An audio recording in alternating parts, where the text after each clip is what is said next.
Positively issue resolve کرنے کے بعد پھر وہ اپنے مقصد کی طرف جانا شروع کر دیتے ہیں.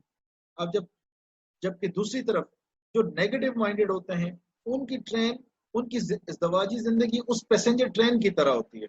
اب چھوٹی چھوٹی بات پہ گھر پہ ایشو بن جاتا ہے. وہ جی میں نے دیکھا سالن میں نمک ٹھیک نہیں تھا، اب اس پہ لڑائی ہو رہی ہے.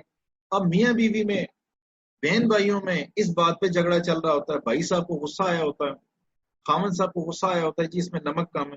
بھائی نمک نہیں ہے تو نمک ڈال دیں، زیادہ ہے وہ چیز چھوڑ کے دوسری کھا لیں. اور جی جب میں کھانے بیٹھا تو روٹی گرم نہیں تھی. اب موضوع چاہیے ہوتا ہے کسی بات کو الجھانے کا. جی میں تیار ہوا لیکن مجھے 5 منٹ کے بعد کپڑے تیار ہو کے ملے، میرے جوتے تیار نہیں تھے، میری فلاں چیز تیار نہیں تھی.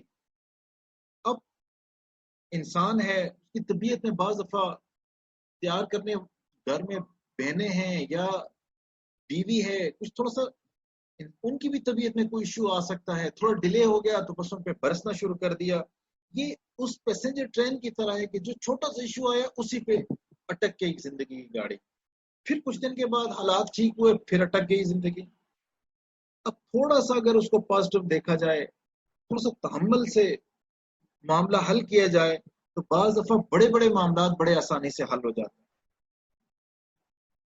اب آپ زندگی میں دیکھیں، اپنے ارد گرد دیکھیں گے تو بندے کامیاب آپ کو وہی ملیں گے جو پازیٹیو تھنکر ہوں گے. وہ زندگی کا گول ایزیلی اچیو کر لیں گے.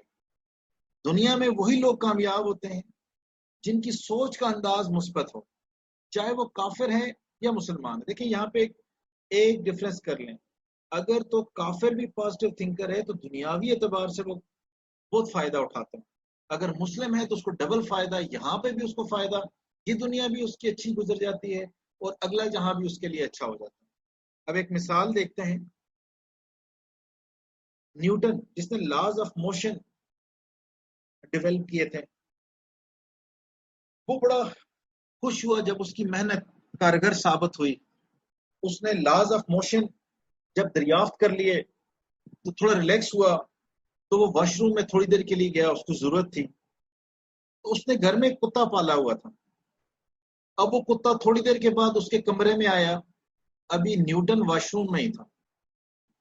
تو جب سائنسدان یا انجینئر لوگ کام کر رہے ہوتے ہیں تو گھر میں کاغذ ہی کاغذ بکھرے ہوتے ہیں. اب اس بندے نے لاز آف موشن چونکہ ڈیرائیو کیے ہوئے تھے، ڈیولپ کیے ہوئے تھے، تو پورے کمرے میں کاغذ ہی کاغذ تھے اور ایک کونے میں چراغ پڑا ہوا تھا. ابھی کتا آیا، جب وہاں سے گزرنے لگا تو اس کی ٹکر سے چراغ نیچے گرا اور جتنے بھی اس کے کاغذ تھے سب کو آگ لگی اور تمام کی تمام اس کی محنت ضائع ہو گئی. اب جب نیوٹن واش روم سے باہر آیا، دیکھا کہ اس کی پوری محنت کو آگ لگی ہوئی ہے.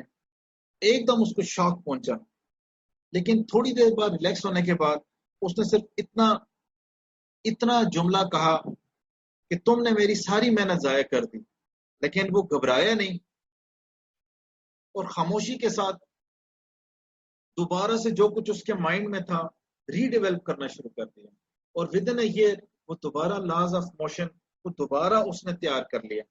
اب دیکھیں اگر وہ یہاں پہ شاک پہ آ جاتا، اس کا برین ہیمریج ہو جاتا، اس کو ہارٹ اٹیک ہو جاتا. جو لوگ سائنس پڑھے ہوئے ہیں ان کو اندازہ ہے کہ یہ کتنا کمپلیکس، اس نے کتنی ایفرٹ کے ساتھ یہ چیزیں ڈیرائیو کی ہوں گی. ہم لوگوں کو تو میٹرک کے اندر جب ہم اس کے کمپلیکس کوشچن اس کے اوپر سالو کرتے تھے تو ہمارے گھنٹوں لگ جاتے تھے، ٹینشن شروع ہو جاتی. تو جس نے وہ لاز ڈیولپ کیے تو اس نے کتنی محنت کی ہوگی. اب ایک اینگل تو وہ یہی تھا کہ وہاں پہ وہ شاک میں جاتا، اس کو ہارٹ اٹیک ہو جاتا، اس کو برین ہیمریج ہو جاتا اور وہ بندہ وہیں فارغ ہو جاتا. تو